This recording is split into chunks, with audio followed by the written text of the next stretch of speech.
We want to know what's the buzz. What's going on right now? What's popping on social media? What do you see on Instagram? What is everybody talking about today? So we're gonna start off with you, Jason. What jumps off the page to you? What jumps off the page is AD. I don't know if you guys want to go there yet, though. Well, we're gonna have Tim on a little bit later. All right. Right? So he's a Laker fan. He's in LA. He's in LA. So we'll let's hold some of it back for Tim. All right. But let's talk about Anthony Davis to the Knicks as a rumor, or I guess I wouldn't call it a rumor, but more of a movement in the media and in social media that's been happening today after we got the information that Anthony Davis. So let's break it down like that. Starting this morning, where did this news come from that Anthony Davis was looking or that made it official that he was not going to re-sign with the Pelicans once his contract expired? Well, it started first of all with his agent, right? So he informed his agent, I guess, and his agent informed the team and everybody else that Anthony Davis don't wait for him to sign, because he probably was not going to sign that lucrative deal that they were hoping that he would sign, the Supermax. So that's where it started. And after that, and we pretty much knew that. During the summertime, he went with Rich Paul as his agent. He signed Rich Paul as agent, and everyone assumed that he signed with Rich Paul, because he's not planning on re-signing with the Pelicans. Right. So we knew this, and Jalen Rose, who's one of my favorite commentators, he always makes mostly a lot of sense. Very thorough, too. Very thorough. He called it pre-agency.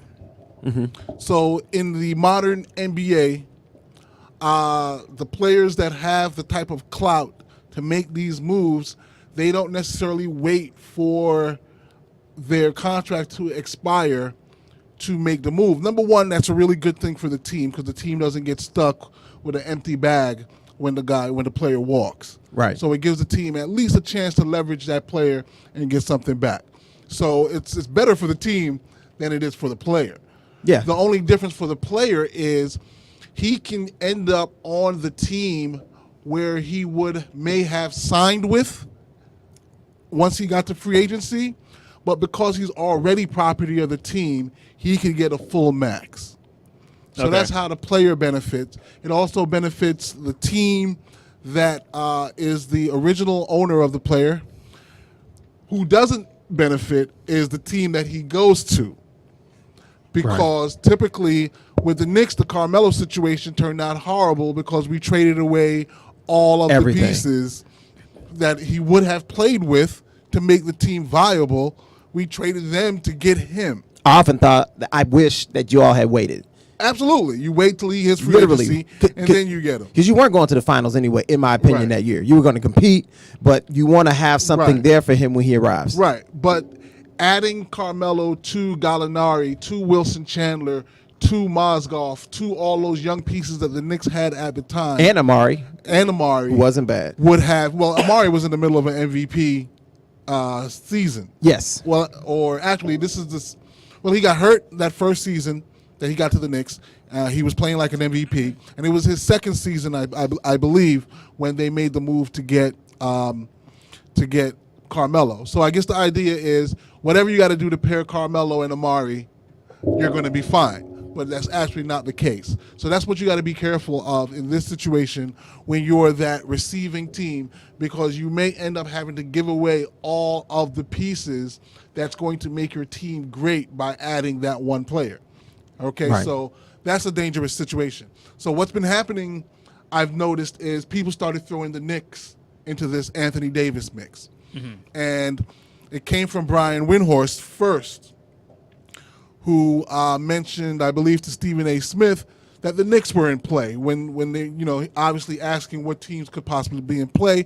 Everybody's thinking Lakers, Celtics. I'm thinking there's a whole lot more teams in play because you could be, as a team, you could say, you know what, I'm going to go out on a limb and go get him, like OKC did with Paul George, and take the risk that I'm not going to be able to keep him. So the teams that everyone is speculating are teams that would be able to re-sign him and potentially keep him for a long-term deal. Here's why the Knicks should not do this. Anthony Davis is a top 3 player, sure. But you have to think, to get Anthony Davis, you have to give up either or both of Porzingis and Kevin Knox. Not doing it. I'm not doing it. Okay? So you want to add a player to Porzingis and Kevin Knox. And they're going to want to pick. Not add, not a pick, the pick. Yeah. The pick, which is potentially a number 1 overall pick. Right. Okay, so the Knicks should not do this deal because you can't give up a Kevin Knox or Kristaps Porzingis to get Anthony Davis, and then you have Anthony Davis and a bunch of pieces that make you basically the Pelicans now. Right. You know what I mean? Right. And then you have to think, who would Anthony Davis fit best with, Porzingis or Kevin Knox? If you get to a point where you say, okay, you can get one but not both, who would he play better with? Porzingis is a big, so is Anthony Davis, although both of them are versatile enough, so I think that would work. And, you know, he probably fits a little bit better with Kevin Knox, with a front line of Kevin Knox, Mitchell Robinson, and Anthony Davis. So now the question becomes, are you ready to trade away Kristaps Porzingis, the number 1 pick, your first-round draft pick coming up, which is likely a top 5 pick, all right, plus Alonzo Trier, Frank Ntilikina, Damon Dotson, you know, as much, you know, Moutier, the whole batch. They're going to need 4, 5 guys to even match the contracts. Well, you could throw in a Courtney Lee or a couple of other older veterans that can make the contracts work. But if I'm the Pelicans, I want 3 or 4 of those young guys. So I don't really think it's it doesn't fit for the Knicks. No, I'm not doing it. I'm not doing it. It's not like you all are a desperate franchise. The New York market is very tasty right now. Yes. And it's begging for a star that can just come and take the mantle. So you've got free agent money. You've got plenty of money to spend. I definitely wait. I wait on that. I'm not even. Yeah, the New York market. I mean, I think it's definitely waiting for a superstar. It definitely is calling for a superstar. But I don't think Anthony Davis is that Right. person. Even he's been on the Pelicans for 8 years now, and how many times has he been to the playoffs? I think it's less than a handful. It's less. He went last year. I think it's 1.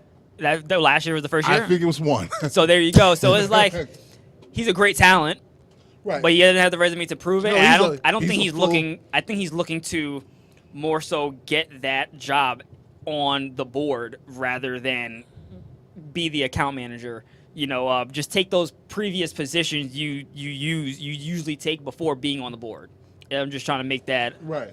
Yeah. He's not that person. I wouldn't do it. I think he But is then again, that. it's not I think his- he is that guy. But you think have to he's that remember, guy. whoever the guy is, you got to have pieces there for him. Right. That's like you get Right. married Well, and here's- you bring your wife here's the home to type live of- in a barn. He's the type of guy You that need I'm a talking house. about. I'm talking about, like, I put Kyrie. Now I put LeBron. I put Kobe. When I say the guy, I mean those people that want to go out and start their own teams.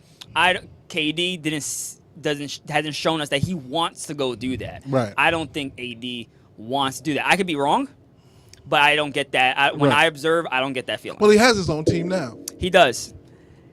So why would he want? But here's the thing, though. I can't say the Pelicans have made the best decision to put the right players around him. Well, you know what my feeling is. As a whole, NBA general managers are pretty dumb. Right.